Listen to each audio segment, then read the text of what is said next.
வந்தவாசி அருகே தோல் நோய் காரணமாக 6ஆம் வகுப்பு மாணவி தவித்து வருகிறார். மகளின் சிகிச்சைக்கு தமிழ்நாடு அரசு உதவ வேண்டும் என்று மாணவியின் பெற்றோர் கோரிக்கை விடுத்துள்ளனர்.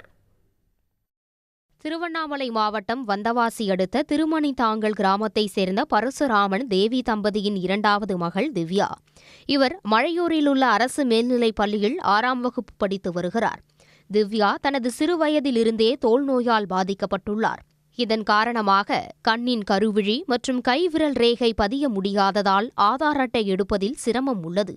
எனவே மாவட்ட நிர்வாகமும் அரசும் உரிய நடவடிக்கை எடுத்து மகள் திவ்யா ஆதார் அட்டை பெறுவதற்கான வழிமுறைகளை செய்து தர வேண்டும் என்றும், தோல் நோயிலிருந்து குணமாக அரசு உதவி செய்ய வேண்டும் என்றும் திவ்யாவின் பெற்றோர் கோரிக்கை விடுத்துள்ளனர். கை ரேகை அவளுக்கு பதியல, கண் ரேகம் பதிய மாட்டேங்குது, அதனால அவளுக்கு ஆதார் கார்டு பிடிக்க முடியாது அப்படின்னு சொல்றாங்க. ஆதார் கார்டு முக்கியமா இருக்கணும் அப்படின்னு சொல்றாங்க. என் பொண்ணுக்கு இது மாதிரி ஆதார் கார்டு கொஞ்சம் ரெடி பண்ணி கொடுங்க தயவு செய்து. என் பொண்ணுக்கு அதுக்கப்புறம் உடம்பு முடியாம இருக்கா, அதை கொஞ்சம் பார்த்து கொஞ்சம் சரி பண்ணி கொடுங்க. தமிழ்நாடு அரசு எல்லாருக்குமே உதவி செய்து என் பொண்ணையும் பார்த்து என் பொண்ணுக்கும் உதவி செய்யற மாதிரி நான் ரொம்ப தாழ்மையுடன் கேட்டுக்கிறேன். சிறுமி தனது முயற்சியால் ஆல் இன் ஒன் டெஸ்டர் தயாரித்து 10,000 ரூபாய் பரிசுத் தொகையை பெற்றுள்ளார்.